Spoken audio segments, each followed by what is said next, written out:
রাজধানীতে মিটফুডে যে চাঁদা না পেয়ে ব্যবসায়ীকে নারকীয় হত্যাকাণ্ডের ঘটনাসহ দেশব্যাপী সম্প্রতিকালে যেসব হত্যাকাণ্ড ঘটেছে এসব হত্যাকাণ্ডে জড়িত সবাইকে আইনের আওতায় আনতে বর্তমান সরকার বদ্ধপরিকর।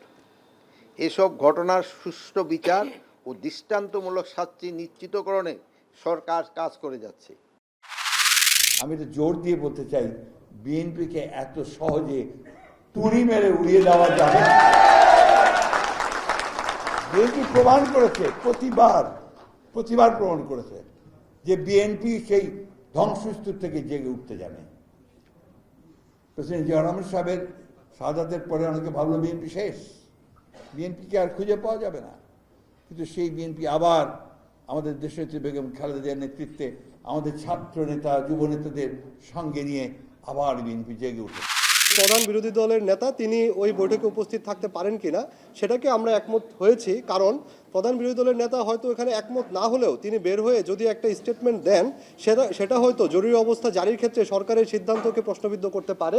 কোনো দল তার নির্বাচনী ইশতেহারে উল্লেখ করে যদি ম্যান্ডেট প্রাপ্ত হন, তখন সেই দল যদি ম্যান্ডেট প্রাপ্ত হয় তখন তারা দুইজনের প্রভিশনটা সংবিধানে রাখতে পারবেন। প্রধান বিরোধী দলীয় নেতা বা নেত্রী যিনি থাকবেন, যারা স্ট্যাটাস একজন মন্ত্রীর সমান, তিনি সেখানে অন্তর্ভুক্ত থাকবেন। এখন প্রশ্ন আসছে যদি উনি না থাকতে পারেন, তখন আমরা অল্টারনেটিভ বলেছি যে উনি যদি না থাকতে পারেন কোনো কারণে, তাহলে deputy leader of the opposition যিনি আছেন, যার স্ট্যাটাস প্রতিমন্ত্রী, তাহলে উনি সেখানে থাকবেন। 30শে জুলাইয়ের মধ্যে যে কোনো প্রক্রিয়ায় বড়জোর আমরা 31 তারিখ পর্যন্ত যেতে পারি। আমরা চেষ্টা করছি জুলাই মাসের মধ্যে যেভাবেই হোক এই জায়গায় একটা যৌক্তিক জায়গায় আসা, এবং আগস্টের আন্দোলনের শহীদদের প্রতি এটা হবে আমাদের যে দায়িত্ব আছে সে দায়িত্ব পালনের একটি পদক্ষেপ।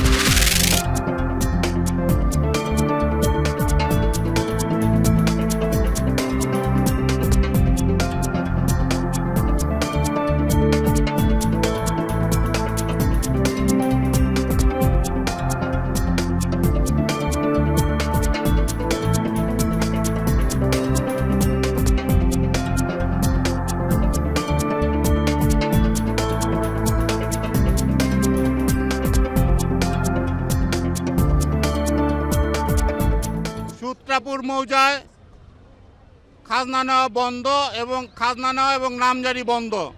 অতএব আমরা চাই যে আমাদের সেই খাজনা নিয়ে আমাদের বাপদাদার যেই সম্পদ, ভূমি, ঘরবাড়ি, এগুলো যাতে আমরা ঠিকঠাক মতো ব্যবহার করতে পারি এবং ভোগ করতে পারি।